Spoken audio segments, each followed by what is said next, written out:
머릿속에는 단 하나의 생각만이 가득했습니다. 이곳에서는 더 이상 살 수 없다. 정말 이대로는 안 되겠다는 절박함이 몰려왔습니다. 저는 현실을 바꾸기로 마음먹었습니다. 여기 영국의 한 여성이 가족들과 함께 한국에 올 결심을 하는데요. 이 여성은 왜 영국을 떠나 한국을 오려고 하는 걸까요?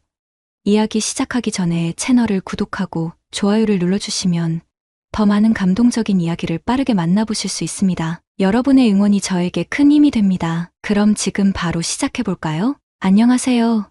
저는 영국에서 살다 한국으로 온 레이첼입니다. 한국에 온 지는 얼마 되지 않았지만 빨리 적응하고 싶어서 무척 노력 중이에요. 특히 한국어를 빨리 배우고 싶어서 영어 사용을 과감히 끊고 일상의 모든 말을 한국어로 하려고 애쓰고 있습니다. 물론 아직은 한국어 실력이 많이 부족해서 힘들 때도 있어요. 제가 하고 싶은 말을 제대로 전달하지 못할 때는 답답해서 물어본 적도 있습니다. 하지만 이런 어려움에도 불구하고 한국에 온 결정을 후회한 적은 단 한 번도 없어요. 제가 한국에 오기로 결심하게 된 데에는 여러 이유가 있지만 그중 가장 큰 계기는 어릴 적에 겪었던 손가락 절단 사고입니다. 저는 6살 때 영국의 집 앞마당에서 놀다가 오른손 약지와 새끼손가락이 절단되는 사고를 겪었어요. 그날 부모님은 주말을 맞아 창고 청소를 하고 계셨고 깨진 창문 유리를 교체하려고 창틀을 벽에 기대어 세워두셨습니다. 그런데 하필 저는 그 근처에서 뛰어놀다가 넘어졌고 본능적으로 손을 뻗어 그 깨진 유리를 잡아버렸습니다. 제 어린 체중이 실리며 손가락이 그대로 잘려나갔던 거죠. 부모님은 제가 울부짖는 소리를 듣고 달려오셨고 손에서 피가 멈추지 않는 모습을 보고 큰 충격을 받으셨습니다. 저는 피가 계속 흐르는 게 무서워 한참 울었고 정신을 차릴 틈도 없이 응급차가 도착했어요. 구급대원이 절단된 손가락을 챙기고 곧바로 병원으로 향했죠. 모든 일이 정신없이 흘러갔지만 시간이 지난 뒤에는 사고보다도 영국의 의료 시스템이 더 무겁게 다가왔습니다. 영국에서는 응급차를 부르는 것조차 큰 돈이 듭니다. 호출 비용만 해도 어마어마한데 여기에 구급대원의 노동력과 장비 사용료까지 합쳐지면 200만 원 가까운 비용이 청구되기도 합니다. 병원에 도착한 이후에는 추가적인 비용이 계속 발생합니다. 진료비, 검사비는 기본이고 심지어 의료진과 상담하면서 눈물을 흘리거나 감정을 드러내면 그것조차 감정행동평가라는 명목으로 청구됩니다. 환자가 겪는 고통이 돈으로 계산된다는 점에서 저는 병원에 가는 것이 점점 두려워졌습니다. 얼마 전 친구가 출산을 했다는 소식을 들었는데 하루만 입원했음에도 병원비가 4만 파운드, 그러니까 한국 돈으로 약 7천만 원이 나왔다고 하더라고요. 이 얘기를 듣고 저는 결혼도 아이도 생각조차 하지 말아야겠다고 마음먹었습니다. 냉정한 판단이라고 할 수도 있겠지만 만약 아이가 아파 병원에 가야 할 일이 생긴다면 바로 빚더미에 앉게 될 테니까요. 영국의 의료 시스템은 정말 숨만 쉬어도 돈이 드는 수준이라는 말이 과장이 아닙니다. 어린 시절의 사고는 제게 단순히 무섭고 아픈 기억으로만 남아 있었습니다. 하지만 시간이 흘러 성인이 되고 나니 그 사건이 다른 감정으로 다가오더군요. 당시 접합수술에 들어간 비용이 얼마나 되었을지 감히 상상조차 되지 않았습니다. 영국의 병원 시스템을 알고 있는 지금 생각해보면 그 금액은 아마 일반적인 중산층 가정에서는 감당할 수 없는 수준이었을 겁니다. 그때 부모님이 어떤 마음으로 저를 병원에 데려가고 수술을 결정하셨을지 생각할수록 가슴이 아픕니다. 부모님은 당시 아무런 내색도 하지 않으신 채 제 손가락 2개를 붙이는 수술을 결정하셨습니다. 어린 저에게 그런 결정을 내리기까지 부모님이 얼마나 고민하고 힘들어 하셨을지는 상상도 할 수 없습니다. 당시에는 제게 수술 비용에 대해 말해주는 어른은 없었지만 시간이 지나 성인이 된 뒤 여러 경험과 정보를 찾아보니 손가락 2개를 접합하는 데 들어간 비용이 약 11만 파운드, 한화로 2억 원 정도는 되었을 것이라고 추측하게 됐습니다. 게다가 이후에도 꾸준히 병원을 다니고 약을 먹었으니 그보다 더 많은 비용이 들었을 가능성도 큽니다. 가끔 생각합니다. 만약 제가 다시 6살로 돌아갈 수 있다면 부모님께 이렇게 말하고 싶어요. 손가락 2개 정도는 없어도 괜찮아요. 그 돈으로 우리 가족이 더 행복하게 살고 부모님께서 노후를 조금 더 여유롭게 준비하셨으면 좋겠어요. 하지만 어린 저는 그런 말을 할 수 없었고 결국 그 사고는 우리 가족의 삶을 송두리째 흔들어 놓았습니다. 수술 이후 우리 가족은 큰 결정을 내려야 했습니다. 번듯했던 2층 주택을 팔고 외곽에 더 저렴한 집으로 이사해야 했습니다. 새로 이사 간 집은 오래되고 낡은 단층 주택이었어요. 집 옆에는 마치 계집처럼 생긴 작은 창고가 있었고 벽 곳곳에 페인트는 군데군데 벗겨져 있었습니다. 환경은 확연히 나빠졌지만 그보다 더 힘든 것은 부모님께 닥친 현실이었습니다. 부모님은 더 일찍 일어나야 했습니다. 저를 챙긴 후 왕복 4시간 넘게 걸리는 직장으로 출퇴근하셨죠. 주말도 사라졌습니다. 부모님은 주말마다 소일거리를 찾아 쉬지 않고 일하셨습니다. 하루하루 피곤한 모습이 역력했지만 부모님은 단 한 번도 병원에 가지 않으셨습니다. 몸살이 나면 해열진 통제 몇 알로 버티셨고 그 세월을 그렇게 견뎌내셨습니다. 시간이 지나면서 부모님 얼굴에는 주름이 하나둘 늘어갔습니다. 그런 부모님을 볼 때마다 제 마음은 찢어질 듯 아팠습니다. 6살에 제가 우리 가족의 삶을 망쳐버린 것 같았습니다. 부모님이 노후도 제대로 준비하지 못할 정도로 고생하시는 게 다 제 탓인 것 같았거든요. 성인이 되면서 저도 직장을 잡고 부모님과 자연스럽게 떨어져 살게 되었습니다. 부모님과는 가끔 전화로 안부를 주고받는 정도였고 그렇게 시간이 흘렀습니다. 그러던 어느 날 아버지에게 전화가 걸려왔습니다. 아버지의 목소리는 평소와 달리 잔뜩 쉰 상태였습니다. 제가 먼저 걱정스레 감기 걸리셨어요?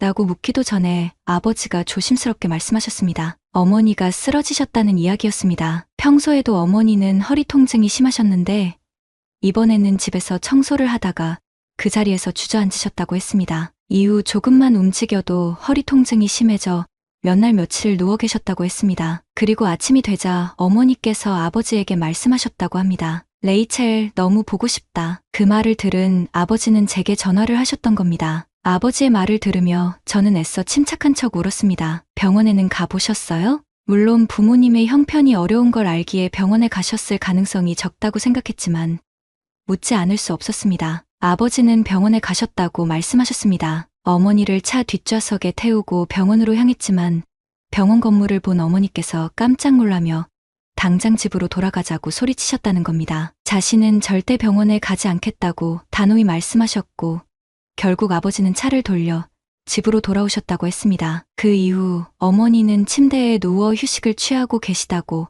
아버지께서 전하셨습니다. 아버지와 통화를 이어가는 동안 저는 조용히 눈물을 흘렸습니다. 어머니께서 통증으로 누워 계신다는 소식이 너무도 가슴 아팠지만 어떻게든 태어난 척하며 아버지의 말을 끝까지 들었습니다. 통화가 끝나자마자 저는 최대한 빨리 부모님을 찾아뵙겠다고 말씀드렸습니다. 하지만 통화를 마친 뒤에도 계속 마음이 무겁게 가라앉았습니다. 그러다 문득 제 친구의 이야기가 떠올랐습니다. 제 친구에게는 오빠가 한 명 있었습니다. 친구의 오빠는 코로나에 걸렸지만 병원에 가지 못한 채 집에서 숨을 거뒀습니다. 당시 영국의 코로나 상황은 심각했죠. 병원마다 환자들로 가득 차 있었고 의료 시스템이 마비되다시피 했습니다. 매일같이 수백 명의 사망자가 발표되었고 제 친구의 오빠도 그중 한 사람이 되고 말았습니다. 그때 친구의 오빠는 병원에서 받아주지 않아 집 안에서 격리된 상태로 고열에 시달리며 해열제 몇 알로만 버텼습니다. 그날 밤 친구에게서 전화가 걸려왔습니다. 전화기 너머로 들려오는 그녀의 울음소리는 절박했습니다. 오빠가 대답을 안 해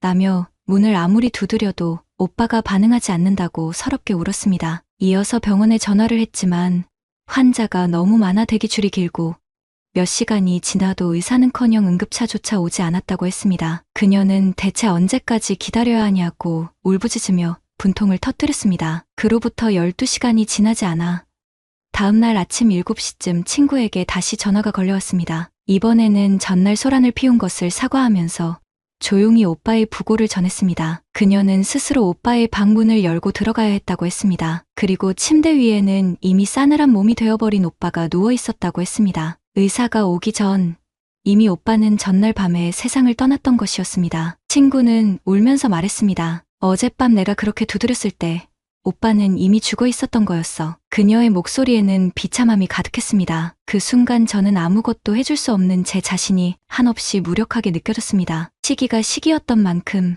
저는 친구를 위로하러 갈 수도 없었습니다. 집 안에 갇혀 그저 이 모든 사태가 빨리 끝나기만을 기다릴 뿐이었습니다. 하지만 그 일을 계기로 저에게는 강한 두려움이 자리 잡았습니다. 이렇게 영국에 살다가는 저희 부모님도 언젠가 병원에 가지 못한 채 집 안에서 홀로 병을 앓다 돌아가실지도 모른다는 두려움이었습니다. 저는 주말 저녁 밤새 차를 몰아 부모님을 찾아갔습니다. 부모님 댁에 도착했을 때 느낀 참담함은 말로 다 표현할 수 없었습니다. 냉장고는 반쯤 비어 있었고 오래전 병원에서 타온 듯한 약이 여전히 남아 있었습니다. 어머니는 그 약을 아껴서 드시는 것 같았습니다. 정말 참을 수 없을 때만 약을 꺼내 드셨던 것 같았고 그래서 몸 상태가 나아질 리가 없었습니다. 집 안 곳곳에는 오래된 생활의 흔적이 쌓여 있었고 부모님께서 얼마나 힘겹게 하루하루를 버티고 계셨는지 그 흔적이 고스란히 드러나 있었습니다. 머릿속에는 단 하나의 생각만이 가득했습니다. 이곳에서는 더 이상 살 수 없다. 정말 이대로는 안 되겠다는 절박함이 몰려왔습니다. 그날 저녁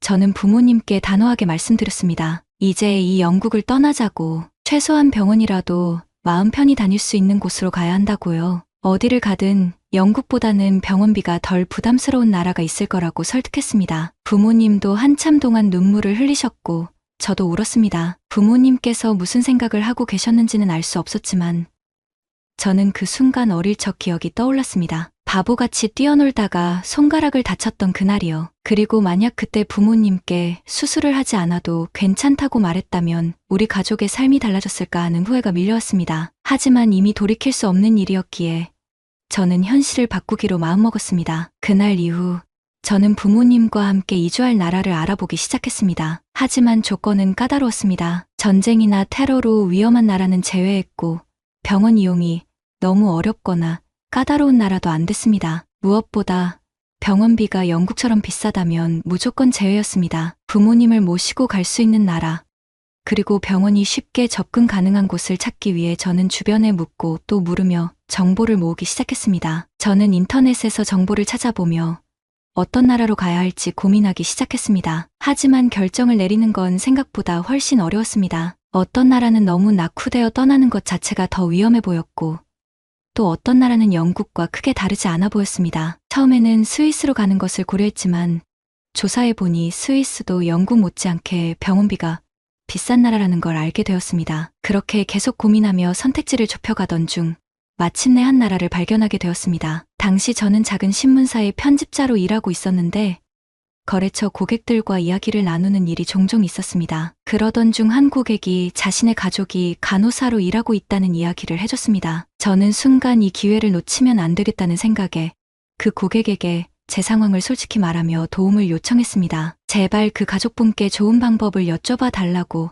간절히 부탁했죠. 다행히 그분은 제 말을 들어주었고 바로 전화기를 꺼내 그 간호사에게 전화를 걸어주었습니다. 전화기 너머로는 번잡한 소음이 들렸습니다. 다행히 상대방은 마침 휴식 시간이었다며 이야기를 들어줄 수 있다고 했습니다. 그렇게 통화가 시작되었고 간호사분은 한참 동안 제 이야기를 진지하게 들어주었습니다. 그리고 잠시 침묵 끝에 이렇게 말했습니다. 일단 제가 알아볼게요. 저는 간절한 마음에 눈을 질끈 감으며 속으로만 간절히 기도했습니다. 제발 좋은 소식을 들을 수 있기를. 결국 이틀 뒤 새벽 간호사분에게서 답장이 도착했습니다. 제 핸드폰으로 온 문자에는 이렇게 적혀 있었습니다. 한국으로 가보세요. 문장 끝에는 대문자로 사우스 코리아라는 글씨가 적혀 있었죠. 내용은 단추했지만 그 두 단어가 제게 던진 충격은 이루 말할 수 없었습니다. 한국? 저는 그 나라가 어디 있는지도 몰랐습니다. 허겁지겁 인터넷에 한국을 검색해보니 여러 정보들이 쏟아졌습니다. 하지만 그중 가장 충격적이었던 건 한국이 휴전국이라는 사실이었습니다. 지금 우리더러 휴전국으로 가라는 거야? 저는 당황스러움을 넘어 화가 나기까지 했습니다. 처음에는 그 문자를 무시했습니다. 어떻게 그런 위험한 나라를 갈 수 있단 말인가 싶었죠. 하지만 시간이 흐를수록 막막한 기분은 더 커져만 갔습니다. 어디로 가야 할지, 무엇을 해야 할지 도무지 알 수 없었습니다. 결국 저는 다시 한국을 검색했습니다. 그렇게 다시 검색을 이어가던 중 저는 한 가지 중요한 사실을 발견했습니다. 한국은 세계에서 의료 접근성이 가장 높은 나라 중 하나라는 점이었습니다. 한국은 의료 접근성과 만족도가 모두 OECD 평균보다 높은 수준이었고 병원비는 상대적으로 저렴한 나라였습니다. 저렴함에도 불구하고 의료 서비스의 질이 높다는 점은 정말 놀라웠습니다. 다른 나라와 비교했을 때 한국은 의료비가 가장 낮으면서도 의료 만족도가 높았습니다. 이걸 믿어도 되는 걸까? 처음에는 의심이 들었지만 간호사분도 한국을 추천한 만큼 신뢰하기로 했습니다. 더 이상 다른 선택지를 고민할 여유도 없었습니다. 결국 저는 부모님을 모시고 한국으로 향하기로 결심했습니다. 한국으로 가는 여정은 쉽지 않았습니다. 비행시간만 15시간이 넘었고 그 시간 동안 저는 단 한숨도 자지 못했습니다. 한국에 도착했을 때의 환경은 어떨지, 언어 문제는 어떻게 극복할지, 과연 이 결정이 옳은 선택이었는지 수많은 생각이 머리를 가득 채웠습니다. 혹시 잘못된 판단이면 어쩌지? 하는 두려움도 있었습니다. 하지만 그런 고민과 걱정을 안고도 저는 앞으로 나아가야 했습니다. 한국 공항에 도착했을 때 저는 첫인상부터 놀라움을 금치 못했습니다. 공항은 놀랍도록 깔끔하고 넓었습니다. 지도에서 봤던 작은 나라라는 인식과는 전혀 다른 모습이었죠. 사방이 청결하게 관리되어 있었고 사람들은 소란스럽지 않게 각자의 일을 하고 있었습니다. 휴전 국가라니 가난하고 혼란스러울 거라 생각했던 내 예상이 완전히 빗나갔구나. 저는 그 순간 그동안 가졌던 편견이 얼마나 잘못된 것이었는지 깨달았습니다. 저와 아버지는 어머니를 부축하며 숙소로 향했습니다. 숙소는 서울 세브란스 병원과 최대한 가까운 곳으로 잡았습니다. 어머니의 상태가 걱정되었지만 다행히 통증은 조금 가라앉아 거동은 가능하셨습니다. 하지만 혹시 모를 상황에 대비해 아버지와 제가 내내 어머니를 부축하며 이동했습니다. 한국에 도착한 첫날, 우리는 모두 지쳐 있었기에 숙소 침대에 눕자마자 정신없이 잠들어 버렸습니다. 비행 내내 긴장된 상태였고 호텔에 도착하기까지 주변 풍경조차 제대로 눈에 들어오지 않았습니다. 피로에 눌려 무엇 하나 제대로 느낄 여유가 없었죠. 다음 날 아침 병원에 가기 위해 1층으로 내려오면서야 호텔 내부가 눈에 들어오기 시작했습니다. 깨끗하게 닦인 바닥, 높은 천장, 반짝이는 조명, 그리고 친절한 미소를 띤 직원들까지 모든 것이 정돈되어 있었습니다. 한숨 푹 자고 난 덕분인지 긴장이 조금 풀린 듯한 느낌이 들었습니다. 그러나 엘리베이터에서 내리자마자 어머니께서 다시 걷기 어려워하시며 얼굴이 창백해지기 시작했습니다. 아버지와 제가 양쪽에서 어머니를 부축하며 조심스럽게 한 걸음 움직였는데 이 모습을 본 호텔 직원들이 깜짝 놀라 황급히 우리 쪽으로 달려왔습니다. 최소 서너 명의 직원들이 뛰어와 도와주려 했죠. 그들은 무슨 일이냐고 영어로 물었고 저는 영어로 대화할 수 있다는 사실만으로도 너무나 감사했습니다. 저는 침착하게 영국에서 왔으며 어머니께서 몸이 많이 불편하셔서 병원에 가려는 중이라고 설명했습니다. 직원들은 하나같이 진지한 표정으로 저희를 걱정하며 도움을 주려고 애썼습니다. 그들 중 한 명은 아버지를 대신해 저와 함께 어머니를 부축해 주었고 제가 세브란스 병원으로 간다고 하니 지하철로도 이동할 수 있지만 어머니께 무리가 되지 않도록 택시를 타는 게 좋겠다고 조언했습니다. 이어서 직접 택시를 잡아주며 택시 기사님과 한국어로 상황을 설명해 주었습니다. 택시 기사님은 우리 가족을 한번 바라보시더니 고개를 끄덕이며 조심스럽게 운전하기 시작했습니다. 과속이나 급정지 없이 부드럽게 차를 몰아주셨고 덕분에 이동 중에도 몸이 흔들릴 때마다 고통스러워하시던 어머니께서 그 순간만큼은 편안한 얼굴을 하셨습니다. 차 안에서 저는 이런 모든 배려와 친절이 너무 감사해 눈물이 날 뻔했습니다. 영국에서는 낯선 사람에게서 이런 도움을 받는 게 흔치 않은 일이었으니까요. 세브란스 병원에 도착한 뒤에는 모든 과정이 믿을 수 없을 정도로 빠르고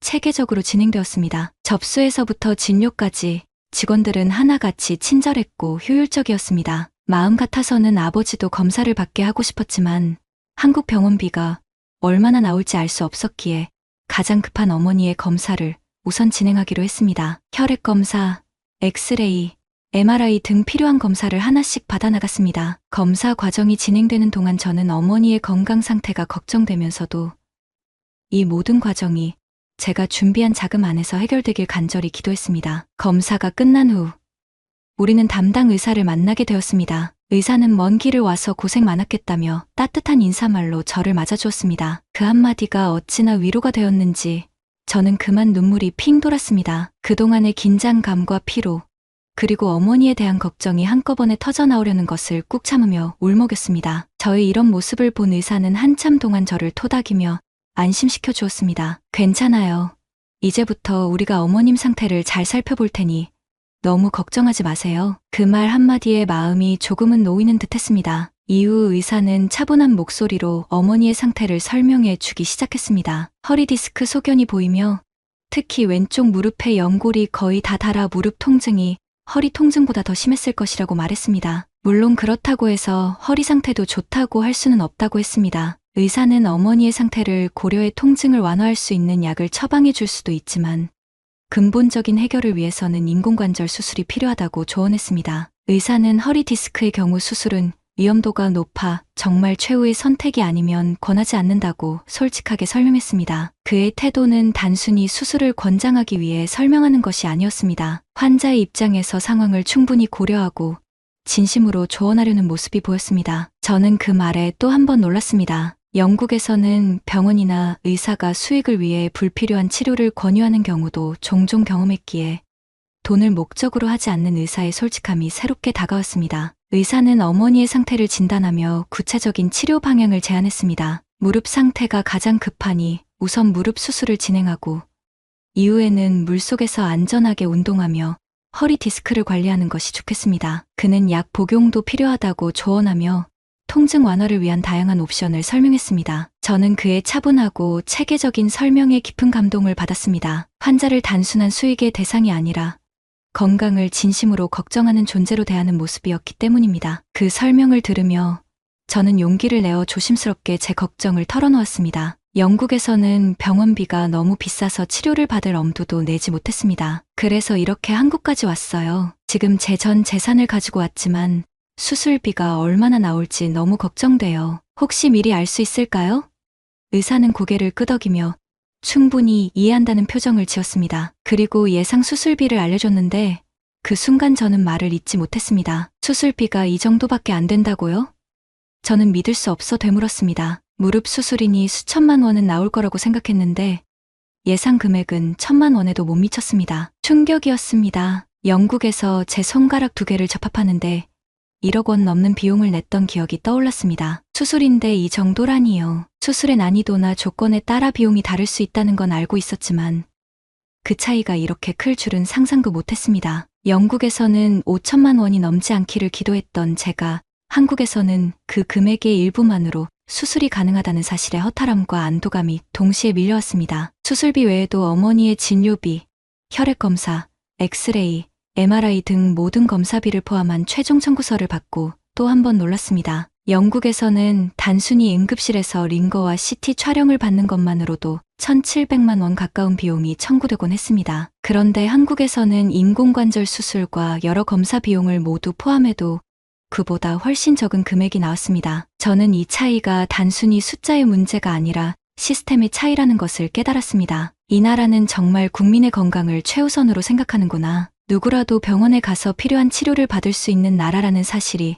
제게 깊은 울림을 주었습니다. 그 순간 저는 영국에 남아있던 애정이 모두 사라지는 것을 느꼈습니다. 영국의 의료 시스템 속에서 겪었던 모든 불편과 두려움이 떠오르며 한국의 효율적이고 인간적인 시스템이 제 마음속에 자리 잡았습니다. 더 이상 망설일 이유가 없었습니다. 저는 그 자리에서 수술을 진행하겠다고 결심했습니다. 현재 어머니는 무사히 수술을 마치고 한결 편안한 모습으로 생활하고 계십니다. 저는 의사의 조언을 철저히 따랐습니다. 어머니께서 약을 아끼는 습관이 있으셔서 제때 복용하지 않을까 걱정돼 매번 약을 챙겨드렸습니다. 병원에서 중간검진 일정이 잡히면 하던 일을 모두 제쳐두고 어머니를 모시고 병원으로 달려갔습니다. 철저한 관리와 치료 덕분에 마침내 의사에게서 이제는 조금씩 활동량을 늘려도 괜찮습니다라는 허락을 받을 수 있었습니다. 의사는 어머니의 상태가 안정되면 무리하지 않는 선에서 수영장에서 걷는 운동을 시작해보라고 권했습니다. 허리 디스크가 있는 환자에게는 허리 주변 근육을 꾸준히 강화하는 것이 중요하다고 설명하며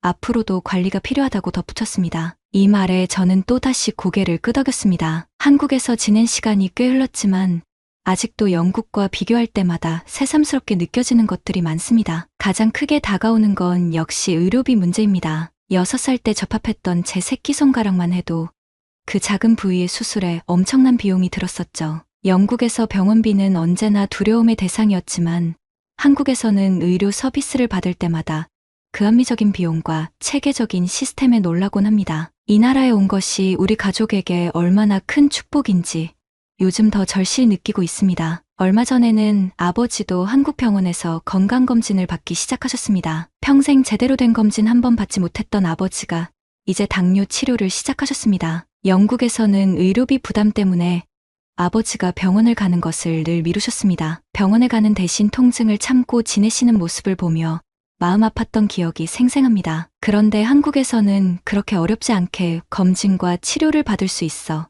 아버지도 마음 편히 병원을 찾으실 수 있게 되었어요. 이제야 아버지의 건강을 제대로 돌볼 수 있다는 사실에 감사할 따름입니다. 낯선 한국 땅에서 몇 개월째 지내고 있지만 저는 요즘 그 어떤 때보다 행복합니다. 어머니와 아버지께서 조금 더 건강을 회복하시면 가족 모두 함께 한국의 여러 곳을 여행하고 싶습니다. 부모님은 영국에서도 제대로 된 여행을 즐기신 적이 없었어요. 경제적 부담과 시간 부족 때문이었죠. 이제는 부모님께 가장 아름다운 곳들을 보여드리고 한국에서 맛있는 음식을 대접하며 그동안 누리지 못했던 즐거움을 느끼게 해드리고 싶습니다. 가족 모두가 함께 편안한 마음으로 여행을 다니는 상상을 할 때마다 마음이 설렙니다. 처음 한국에 도착했을 때 부모님은 이 나라를 굉장히 낯설어 하셨습니다. 빽빽하게 들어선 고층 빌딩들과 빠르게 움직이는 도시 풍경은 영국의 한적하고 여유로운 분위기와는 많이 달랐으니까요. 하지만 시간이 흐르면서 부모님도 점차 한국 생활에 적응해 가셨습니다. 요즘 어머니는 작게 포장된 한국김을 간식처럼 드시는 걸 즐기고 계세요.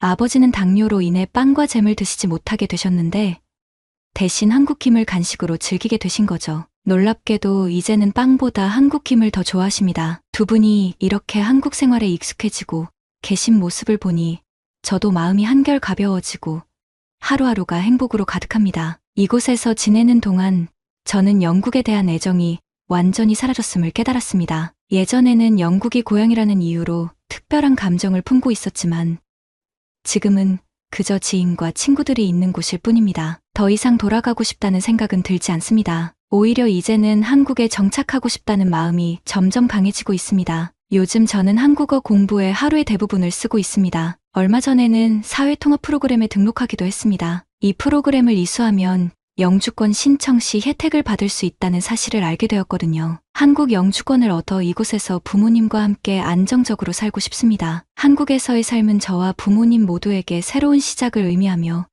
그만큼 소중한 시간이 되고 있습니다. 부모님도 점차 건강을 회복하시고 저도 한국에서의 생활에 자신감을 더해가고 있습니다. 때로는 한국에서 겪는 새로운 환경과 문화가 낯설게 느껴질 때도 있지만 그 모든 도전과 경험이 결국 저희 가족에게 더 나은 삶을 만들어주고 있다고 확신합니다. 앞으로는 더 밝고 희망적인 이야기를 써보고 싶습니다. 한국에서의 경험들을 더 많이 나누며 이곳에서 겪었던 감동과 감사함을 전하고 싶습니다. 부모님께 더 나은 삶을 선물하고자 시작했던 이 여정이 이제는 제 자신의 성장과 새로운 목표로 이어지고 있다는 사실에 행복을 느낍니다. 다음에는 더 긍정적이고 따뜻한 이야기를 들려드리겠습니다. 한국이라는 나라에서 새로운 시작을 하는 우리 가족의 이야기는 이제 막 펼쳐지기 시작했으니까요. 여러분, 오늘은 영국에서 한국으로 건너와 새로운 삶을 시작한 레이첼의 이야기를 들려드렸습니다. 레이첼은 어릴 적 손가락 접합 수술로 큰 비용을 경험하며 영국의 의료 시스템에 대한 어려움을 느꼈습니다. 부모님의 건강을 위해 더 나은 의료 환경을 찾아 한국으로 오게 되었는데요. 처음엔 낯설고 두려운 마음도 있었지만